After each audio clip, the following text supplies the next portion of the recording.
told you about essential items, you know what I'm saying, that we get every single day, and how does that look for everybody? You know what I mean? How is that looking for your grocery purchases? How is that looking for you going to the movies, for instance? Leisure activities, things like that are concerning. You know, I mean, and you know what I really thought about though? How is this going to affect our young people as far as going to colleges and stuff? Like, you know, because of we talked about the DEI and it being affected, you know, where they weren't having a lot of those same principles and standards, right? Any longer. That's not going to be a factor for us, or it hasn't been a factor so much.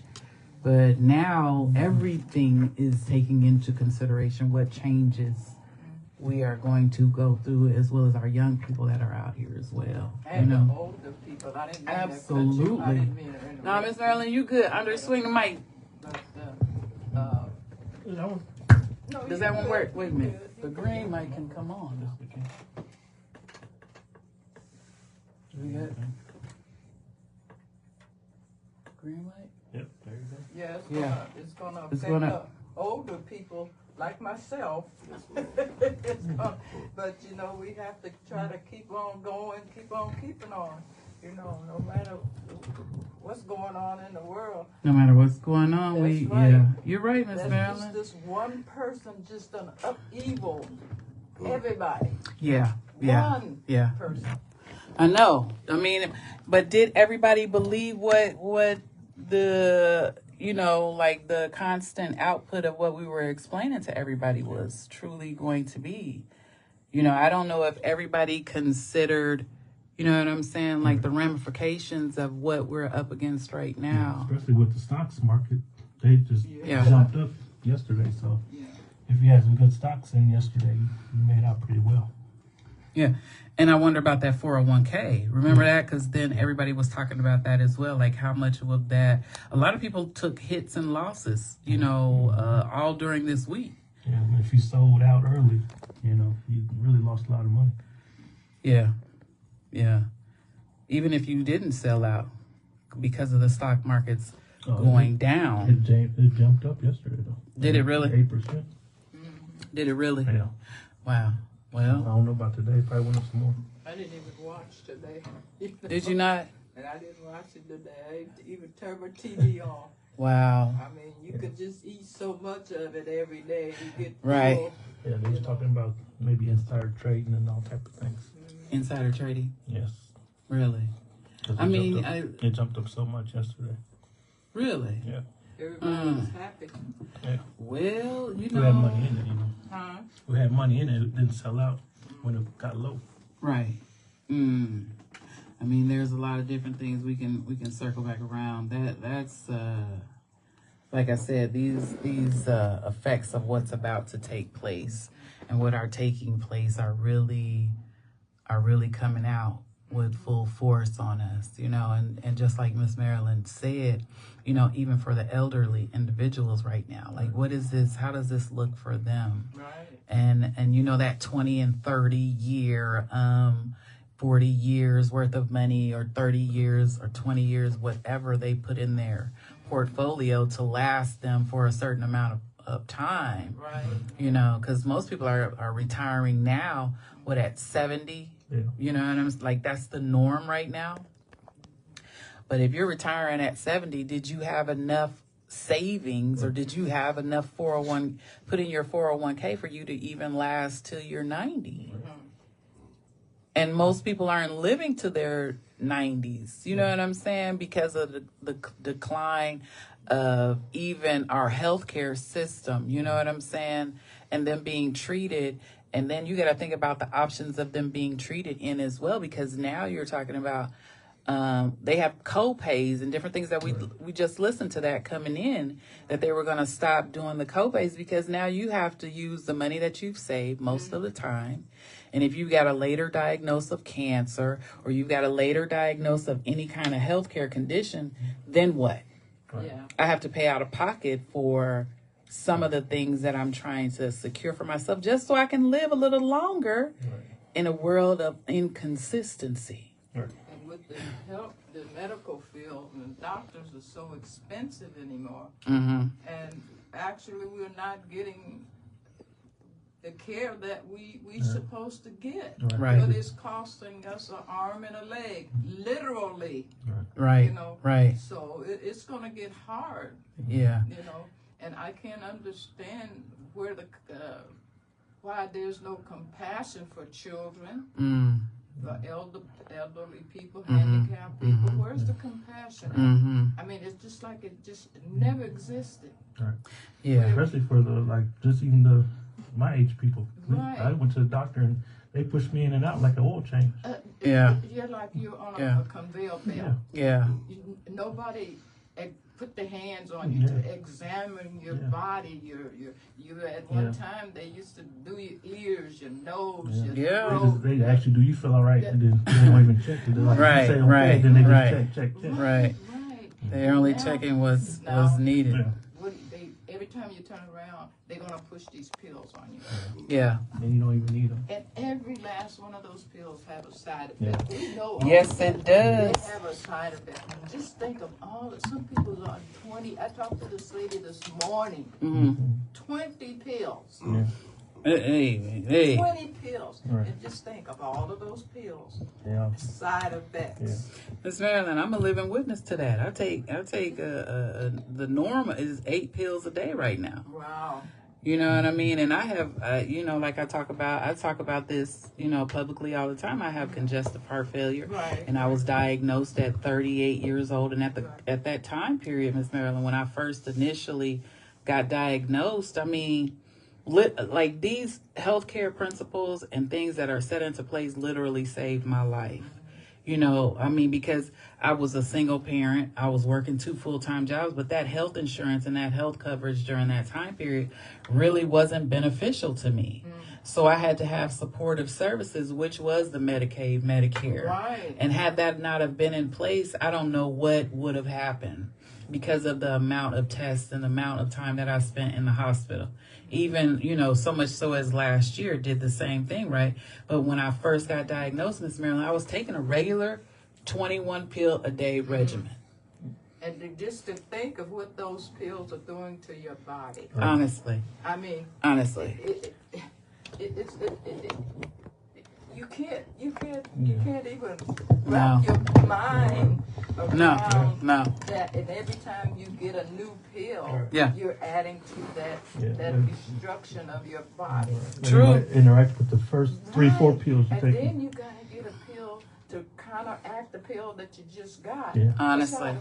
Yeah. And then you gotta get another pill Yeah. to kind of combat all those other pills. And then if you don't drink enough water, the pills sit inside. Sit inside your stomach. Sit Yep. right there. Yep. Honestly. So, Truthfully.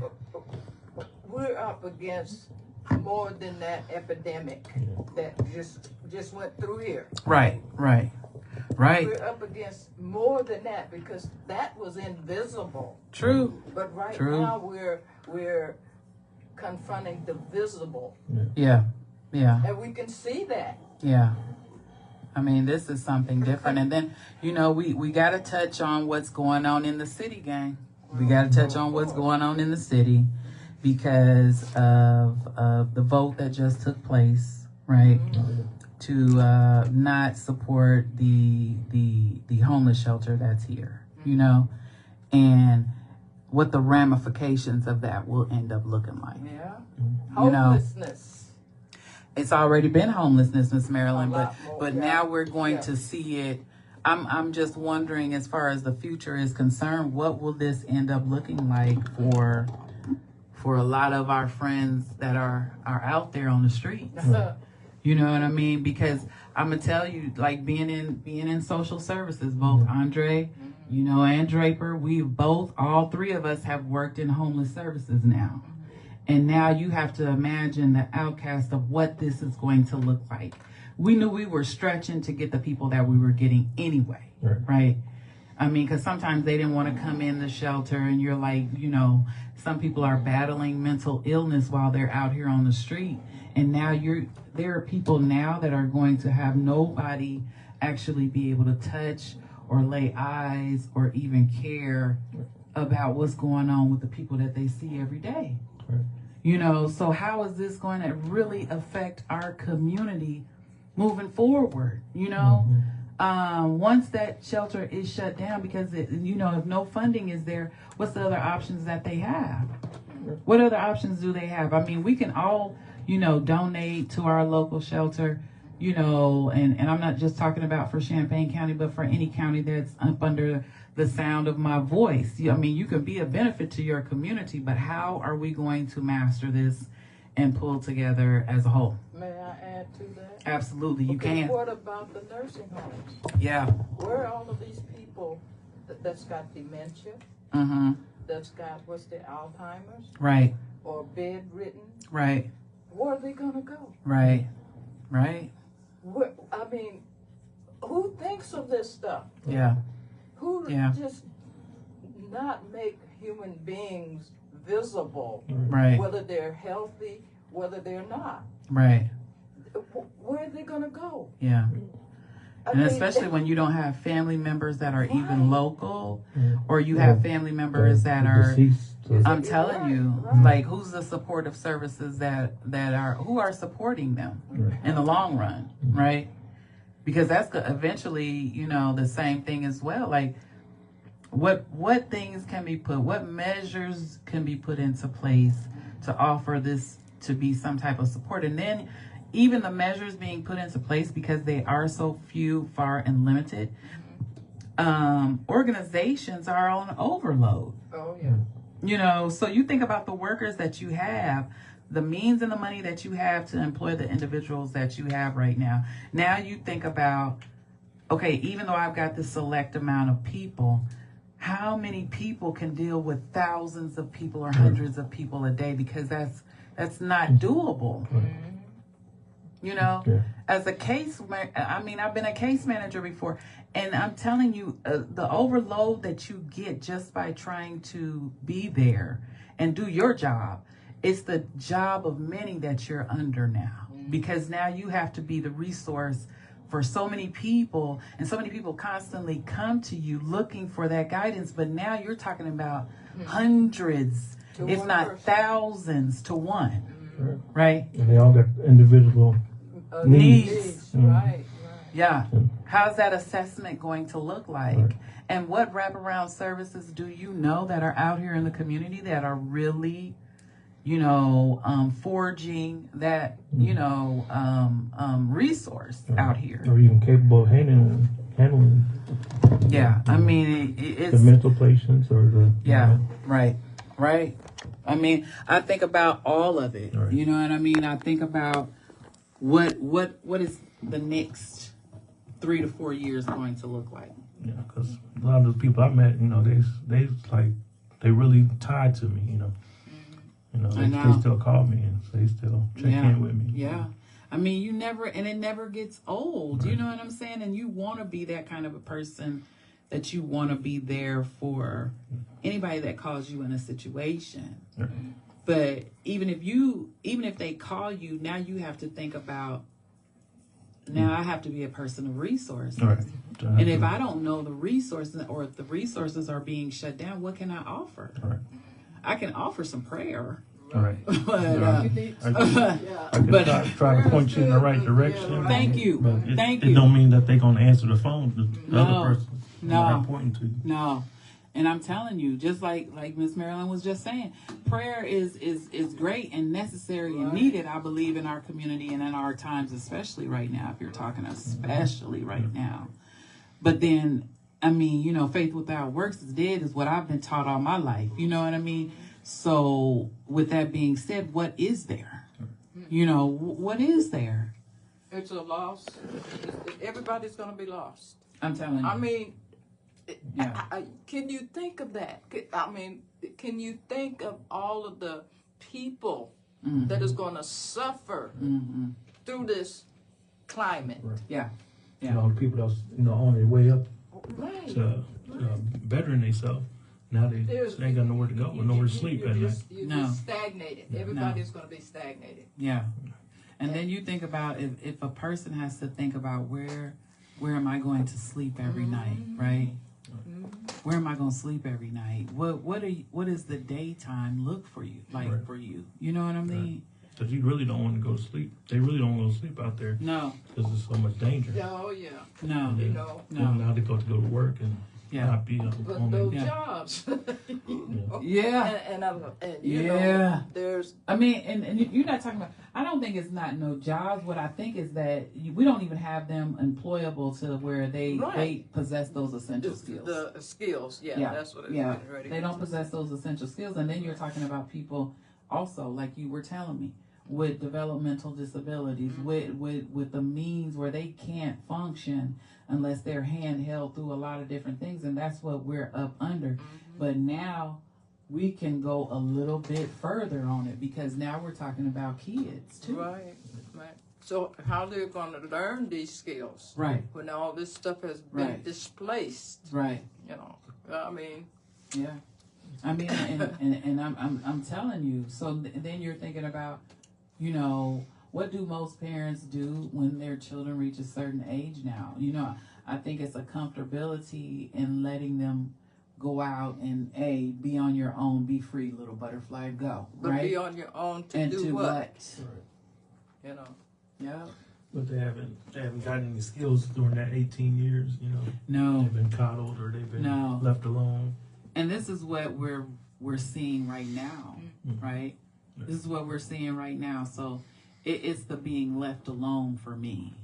It's the I don't know what to do because I've not even been taught this stuff. Right. It's the, and also, you know, I posted a video up online about a few days ago where this young man, 15 years old, was convicted of murder. His grandma came into the room to visit him at the police station. He was given 35 years. And I mean, he cried like a baby and didn't want to let her go. And she was telling him it's too late. That's right. You know. They do action before they think. I know. You know. Yeah. And that's what gets me. If you do the shooting, why do you run away? If you are big enough to do all of this, stand your ground because you just killed the person. Right. Why? Right. You're a coward. Yeah. You shoot somebody and then you run. Yeah. So why don't you stand in your truth? If you are going to go out there and take a life, be prepared to have the consequences. Yes. Why are you running? Absolutely. Why are you running? Most of the time, they didn't even want to really do that. They was pressured kind of into it. Yeah.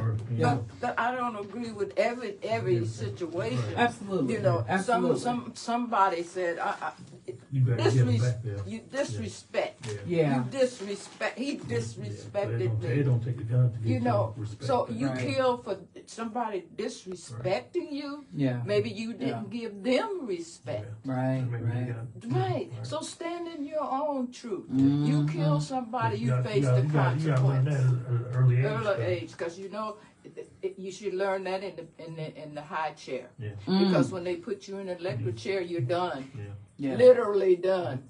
Yeah. Or the injection. Yeah. Especially in the high chair, like you throw your food on the ground, you don't get to eat. I say blow it off and eat it anyway.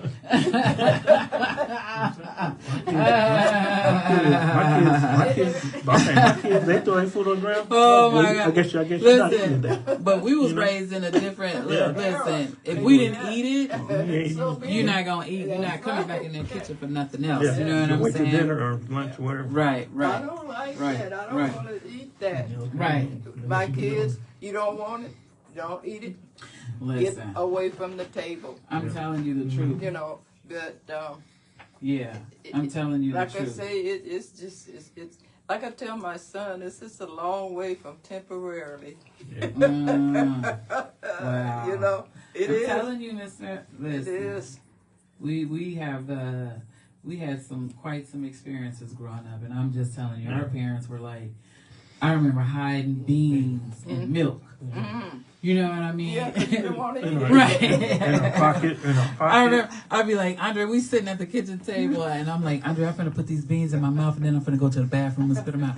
How about you? You know what I'm saying? Like, what you gonna do, right? Because we had to listen. My mother was not, hey, if you didn't eat it, tough. It was disrespectful, number one, because I had slaved over this meal to prepare for y'all. And then number two, you're not coming back in that kitchen to get nothing else. I think that's why we stayed skinny for so long, is that we was just like, forget it, we're not eating it. You know what I'm saying? I've got a funny story to tell. I mean, I know one year, it's going to be quick. One year, my family came to visit. Right. And I had slaved over this Thanksgiving dinner all day long. Of course, they were watching football. Okay. So I said, you guys ready to eat? Yeah, Mama, we ready to eat. They still got their eyes focused on the TV. I set the table. I said, y'all come and eat. Well, they didn't come. What? I turned the TV off. Listen. My sons now still get on me for that. Wow. I said, come for dinner and eat. Right. And they, watching the football game? Right. No, not after I had slaved over all this food. I'm telling you. And they wanted to watch the last, I think it was just about 3-4 minutes left. I turned the TV off. 3 or 4 minutes left? Yes. If you in the final? Yes. If you weren't ready to My eat, God. if you weren't ready to eat, say, well, Mama, can we watch the last part? Right. No. Yeah, we ready to eat. Nobody moved. Wow. No. Yeah, because that's disrespectful to you. I Disrespectful. understand that. You know, I understand. and that's the way kids are today. They don't want to eat this. They don't want to eat that.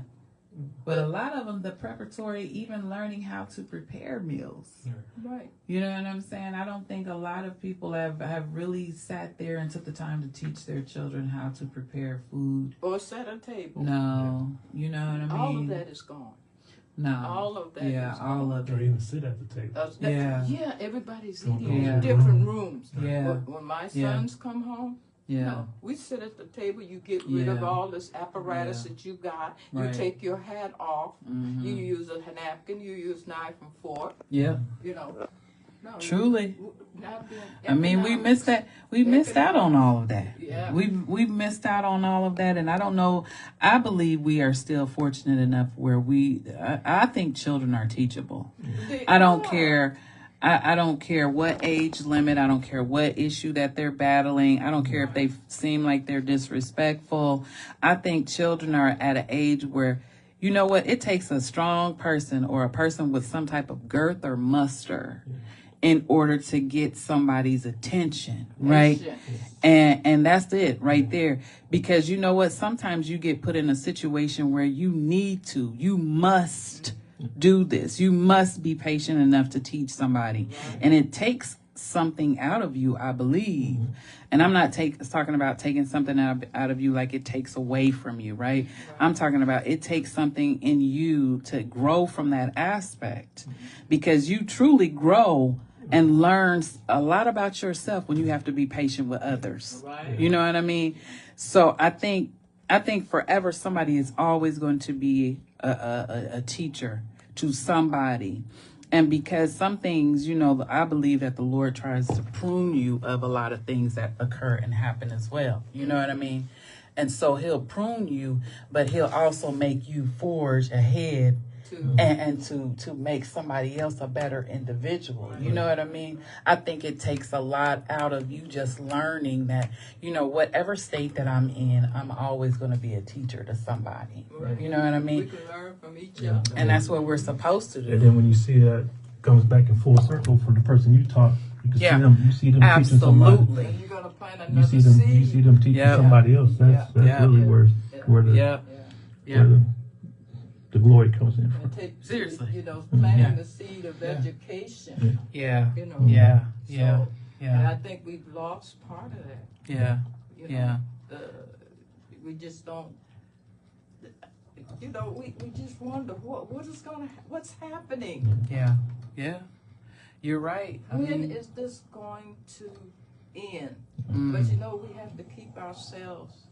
We worry about those things, Mhm. but by worrying, it's not helping. no. It's You know, not. like I said, you guys know how old I am.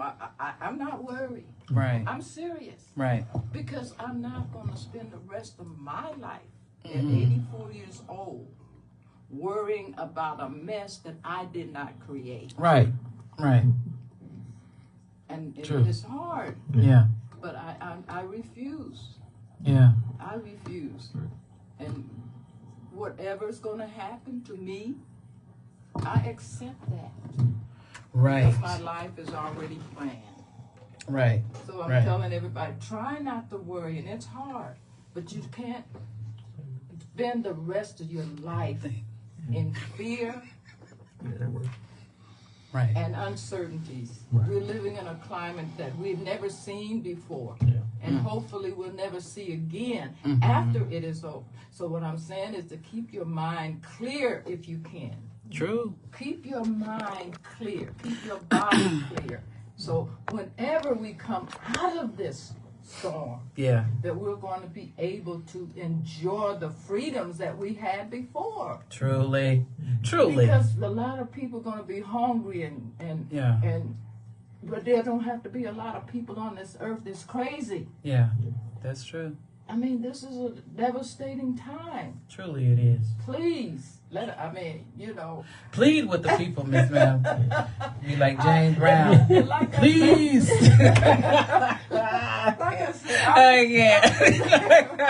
I'm just a small fish Oh in a my big God. pond. Listen, no. Try. That's the truth. That is Try true. to keep yourself together Yeah. and keep your family close. You know what? I think that right there needs to be the motto of 2025. Keep your family close. Absolutely. You know. Love on those that are loving on you. Yeah. And you also got to, love on people that don't have family, because it's more Create family. Create There's creation. a lot of people that don't have the privilege that me and my sister have. No. I've seen that firsthand. Like most of my friends, they don't have the same family bond. Right. Right. Mm-hmm. And you don't pick your family. No. You try to have to kind of, accept that. Yeah, that's and true. keep on living. Yes, because a lot of the kids I work with this summer, they recognize me outside, in the streets, and they like, thank you for helping me, tie my shoes. Right. And all Right. types of other things. Mm-hmm. And he's teaching that to his little brother now, so so that kind of brought me like a little joy. A little joy. Yeah, right. Man, I'm telling you. This dude couldn't tie his shoes. Right. He's 12 years old. Right. Yeah. And you know what I get? Kids don't even know how to hug anymore. And I'm a hugger. No. You embrace a person's whole being. Yeah. Hug that person. Yeah. Connect with that person. Yeah. Because I think we're moving out of that, Miss Ma'am. I know. I think we're moving out And of when I that. hug somebody, I say, hug me right, and I take Right, their arm she and really I put do. it around myself. She really Hug do. me, Right. hug me. Right. Like I said, a lot of people don't know how to hug. I know. That's what I'm You have to be patient with them people too. True. Because they're scared. Sometimes they're scared of that embrace. Well, first of all, and also you got to understand too. Yeah. You got to understand the fact that people come from trauma situations. Yes. You know what I'm saying? Where like touch It's also forbidden. led with some type of abuse. Right. Okay. So you have to understand where people are at as well. Because if you look through a trauma lens, and Karen Sims just walked through here, but if you look through a trauma lens when you're dealing with people and understand that people really move out of trauma. I don't care how the movement is, but most times and most often you'll notice that people move out of trauma type situations. So whether it be a good or a bad situation for you in your mental, you got to understand some people's trauma won't let them hug you. Right. Because I used to go through this experience when I was touched. If I got too close, I'd get hit. If I got too close, I'd be abused, in more than just a physical manner. But you got to understand that. So always, take a little bit of grace when dealing with people. You know what I mean? And especially, But like I said, a connection. True. Because you got to start with that. But you have to go into it with an easy manner.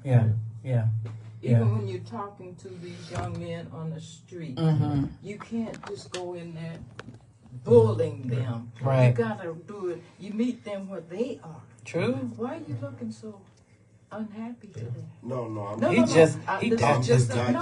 digests. This is just an example of what I'm talking about. Yeah. As you, as a young man on the street looking mean and unhappy, I go to you and say, "Why are you looking so unhappy?" Right. Not you per se. I'm just using you as an Example. example as a young man that is unhappy, that's mean looking. A lot of these young people are mean looking. They got these faces that are masked with meanness, with unhappiness, with uncaring. Yeah. So you have to approach them. That's what I do, Miss Man. I talk to the young ones, and like I said, they lacking the attention. The attention that a father supposed to give, a big brother, a mentor, somebody that can encourage them and allow them to understand how to use their intelligence and their emotional intelligence. You know, because today's children expresses their pain through, you know, just dealing with it and trying to figure out these things on their own, which is very difficult for anybody to try to figure out life, especially when it's doing a total 360 from when we had a lineage of being raised with Big Mama and Big things Papa, like that. and you aunts and uncles. The unity and community base of helping each other rise was different. And honestly, it's our turn for those who 45, 50s. It's our turn to teach them like when we had elders back then to teach us. But this generation here that's moving forward, that's their turn to be teachers, are more selfish because they're chasing material things and thinking that that's success. When you succeed in yourself and your family has failed, you fail too. Because you can have everything in the world, but when you have a broken home and children out there that don't know if you even love them. You know, I done heard so many young men say things like they fathers don't love them, their mothers don't love them. And I'm like, why have you ever had to sit down with your mom and express that to at least know where they at with that, you know, because you never know having a parent express to you the things that they've been through. That's why it's important to always share our history, where we come from. Don't leave out anything. Don't leave out one piece of past that we have experienced. Because each time you tell that story of history, instead of letting it being told by somebody else, you robbing your children and your generation from learning how to deal with these things with a strong spirit from the ancestors. You know, like I say, just having people out there struggling, that's because people stop caring. That's right. You know, everybody's become invisible. You know, you can walk by your brother and sister and you'll judge them instead of knowing we all come from the same struggle. And I speak to people, and they pass me by, and I speak to them again. Let's make them speak. Because it doesn't take anything to say, hey, how are you doing? And you might not know what that person is going through that day. But by you greeting them, like I told a young man yesterday, I said, boy, you are handsome. I said, I'm not a cougar. I said, but I'm not. Yes, I did. Did you throw that on there? Yes, I did. And it makes them uncomfortable because they never heard somebody say anything, you know, pleasant to them, to at least give them some type of acknowledgement of, you're somebody. I'm grateful to see you blessed. You know, he said, ma'am, I did. I told him, I said, I'm not a cougar now. I said, but you're a very handsome young man. And I said, and he said, well, ma'am, thank you. Wow. He said, thank you. And he had this big grin on his face. You know, and we have to acknowledge each other, whether you accept it or not.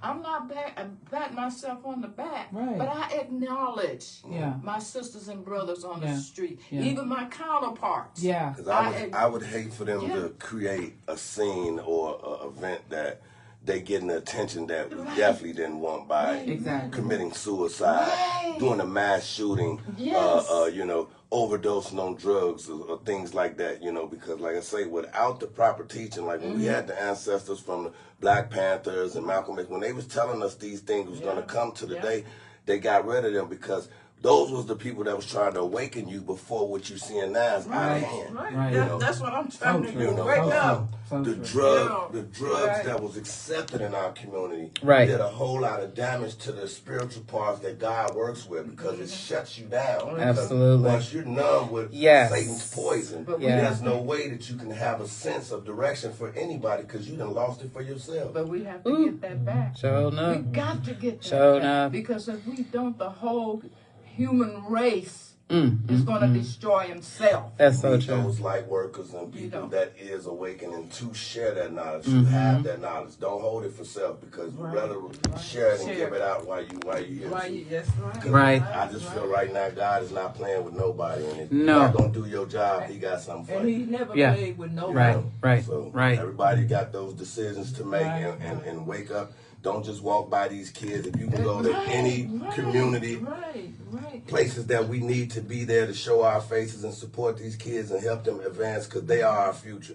So for us to say that they don't matter because that's not my child, I have to make sure every child is out here. But then, getting the right. sometimes, I keep Go ahead. cutting, No, you ain't doing nothing wrong. But, a lot of times, when you're trying to correct someone else's child, it's not like it was in the past. You could get 3 beatings in one day.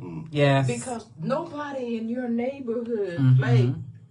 They saw you doing something. They straighten you out. You go home, you get a woman.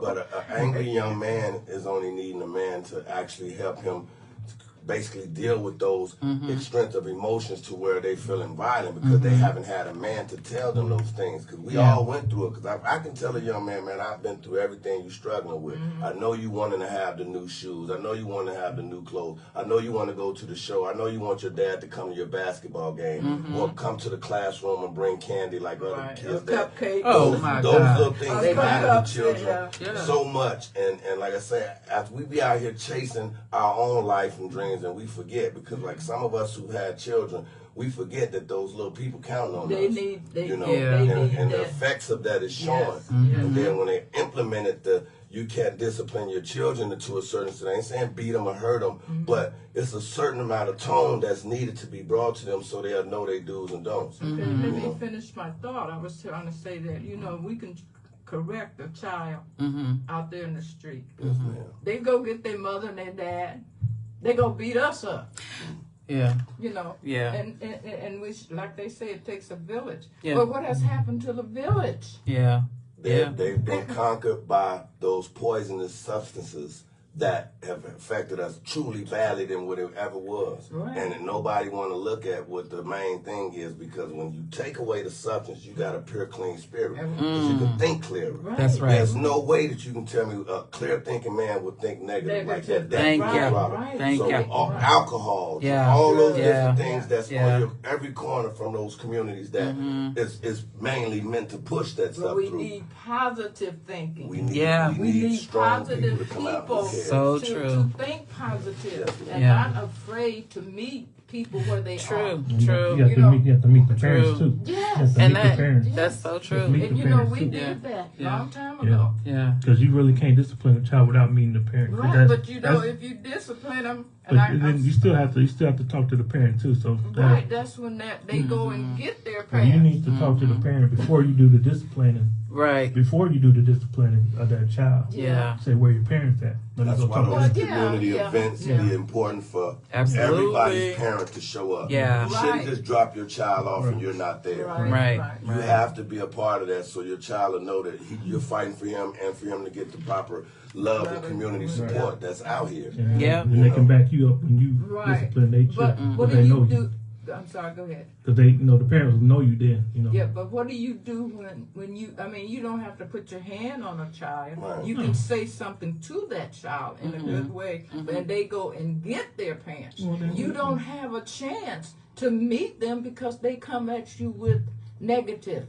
Well, things I can sometimes. tell you from a person who has firsthand experience with both that situation. Okay. Where things were said and a child went and got his parent to think right. to reinforce. But like I explained to the parents, because based on the nature of who I am, I'm in the schools. Right. I am at, different community affairs. I work in different industries right now where our primary target is the children. Right. And so if something is said in that instance, like it has been before, and I have a conversation with mother and father, I'm a relatable person. Right. You know what I mean? And one thing about it, like I mean, like I said, I've been working in social services for 30 years in the school district in different industries. And you know what? I mean, my protection and my covering has always been God. When I approach somebody and having conversations with them, I am duly with love and kindness. Yes, seriously, I live by that. I live by that. So when I have to say something and I had to redirect a child or make a child feel uncomfortable or even make them sit there and think, I'm doing the same thing that I'm doing with that child with that parent. You know what I mean? So even if it feels like it might go AWOL, you know, awry, you know, something might happen or some cause might come from it.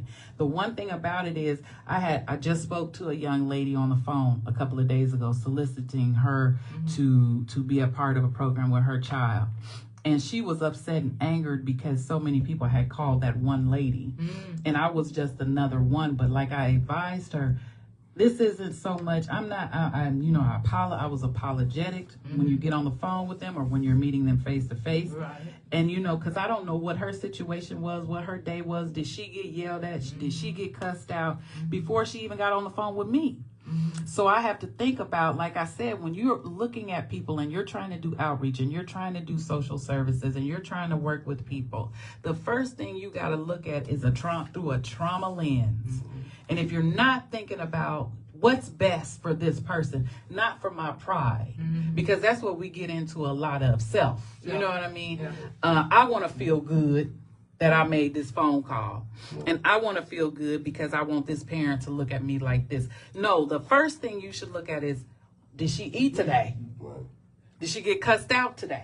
You know what I'm saying? Did she get abused today? I mean, you got to look at every single situation that it could potentially and possibly be when you're dealing with a parent, even when they coming at you where you want to lay down your shield. And you want to lay in, hello, you know what I mean? But I'm serious, when you want to lay down your cross, because that is your cross to bear. That's what you got to understand. Sometimes you want to lay it down and be like, listen, I will meet you where you are outside right now. You know what I'm saying? And you think like that because we all get offended, right? But if you constantly keep thinking that you're getting offended and this person is approaching you like out of the box, you can tell them, you know what, give me 5 minutes. If they're approaching you in person, offer them a water, offer them a biscuit. You know what I'm saying? Because obviously you're trying to make peace. Right. And a lot of people aren't even taking the time with the parents to make peace in order to talk to the children. You know what I mean? So you got to come to them before you can even get to the child. And most times it's a vice versa situation, especially when you're out here. And I see these teachers struggling. They're struggling just to maintain, you know, in the classroom by being said the most hateful things to all day from kids. And you're like, okay, I can understand what you're saying, but also I look at what their demeanor is after they're trying to speak to these children. I look at how their approach is, and you know, if you're always looked at like the bad little boy in class, right? You're always you always gonna act like that. But like I told her, if you use reverse psychology on some people and tell them that they're the best, guess what they'll end up being? The best. You know, if I tell you, you can go out here and make it, you can make it, and you will make it, because you know what? That's the reverberation of the spirit that's in your body. Everything that's in your body is ran by DNA, right? So your Dana, all of it speaks to your body. You know what I mean? If it tells you that you're sick, I've been told I will be sick and I will be dead at a certain number of years. If I had to listen to that every single day of my life, I probably would not be here 10 years after the fact. Exactly. So instead of me speaking negatively, I would only speak positive things. Only positive energy would come to me. Only good. I will outlive most people, because you know what? This is what I conditioned my mind to be. And you know what the Bible says, as a man thinketh, so is he. You know, so I am that. I will be 100 years old when I pass away. You know what? Maybe 110. Lord, listen. Well, I'm not. Listen, I'm just telling you. But you know, you have to think positive energy and positive things in order for it to even change your situation. You know, a lot of kids don't even see no hope because they've never gotten out of them 4 blocks that they've been in. But if you expose them to something new, just like we're talking about exposure and exposing young people to things that they are not getting, because they're not getting that attention. They're not getting that love. They're not getting it. So what are they going to do? I'm going to be everything that they told me that I would be. Society tells you that, I'm going to be a terror out here on these streets. You know what I mean? Because now everybody has been, I get expelled. I get suspended.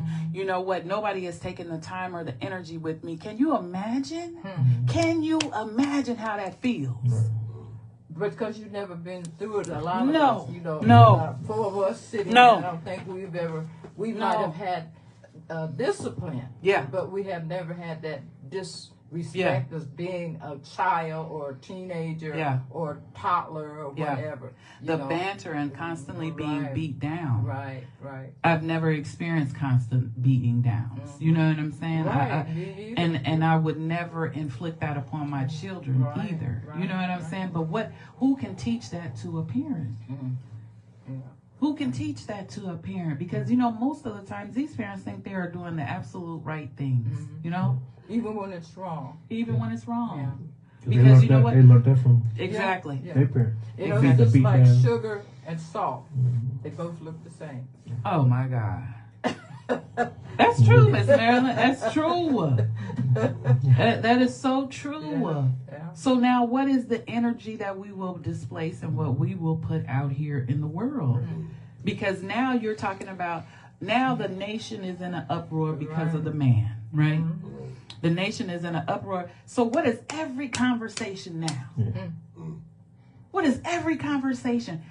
Fear is in the land. And uncertainty. And exactly. So now this is what we given. You know, I told my son the other night, I said, Bub, you know what?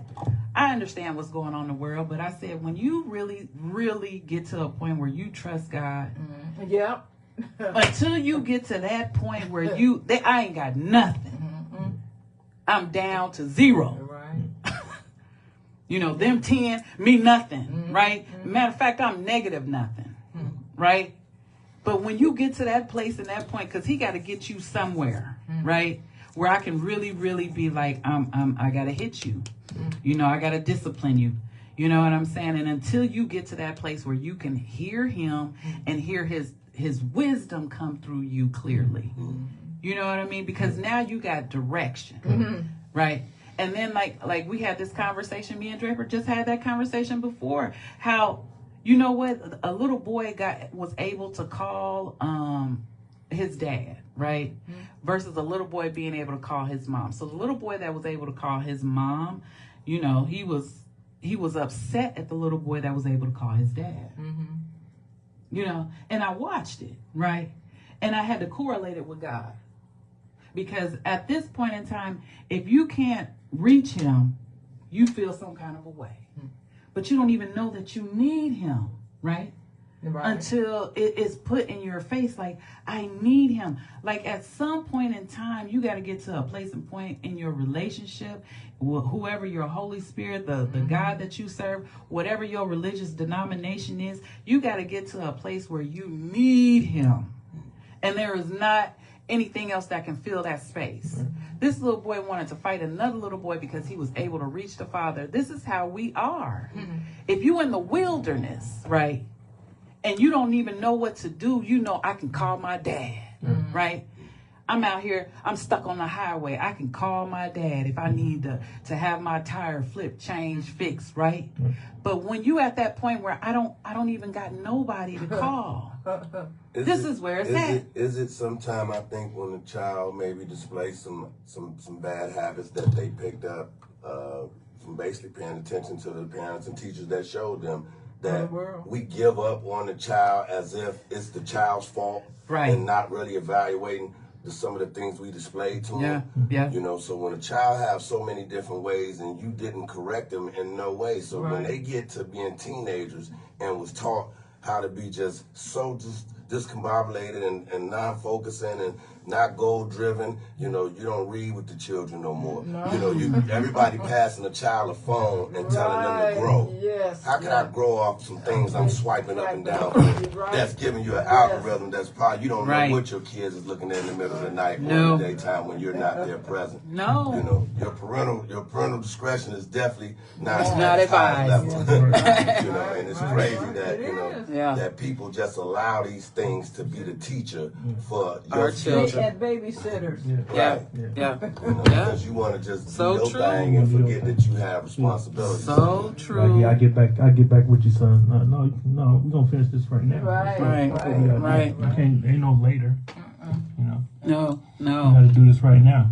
My son needs something, I need to talk to him right now. Yeah. You know, when my daughter needs something, I need to talk to her right now. Right now. I mean, and that's it. Yeah. Just the music selection, everything. Because, you know, I remember back in the days, it was a certain music that you wasn't just not allowed to even turn on and wouldn't dare touch the station or push play on the tape recorder to play.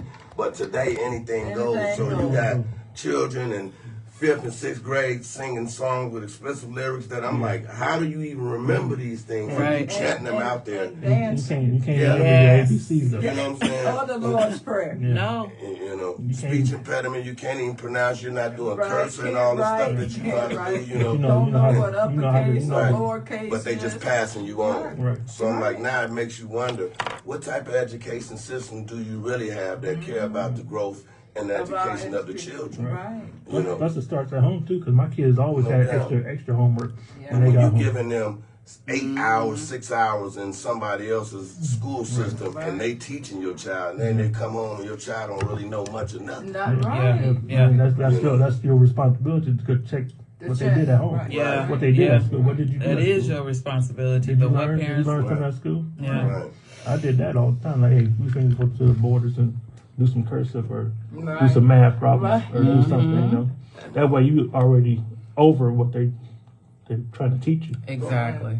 And then that's the thing, some of it too, some parents don't even know how to check their child's work because they don't know. True. And they ain't even telling you that Because they're in their room doing their own thing. you're teaching your child the same way you was brought up, with no form of caring and love, you know. That's when the parent got home with themselves, you know, like, let me learn Intervention, too. I think, is needed at a high level consistently instead of just maybe one time a week. It should be 7 days a week for every element that you're thinking that you know.